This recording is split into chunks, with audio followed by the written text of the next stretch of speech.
Hello. Titikman natin ngayon itong ating dragon fruit na na-harvest. Yung golden Isis. Ayan.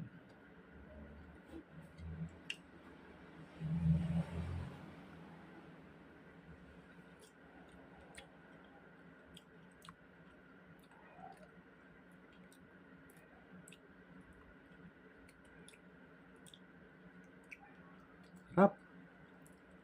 Kakaiba yung lasa. Parang grapes. Na matamis.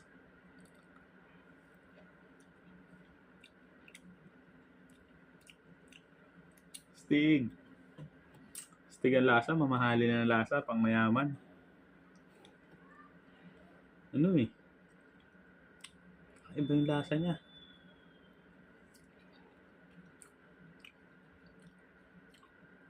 Parang may apple na grape.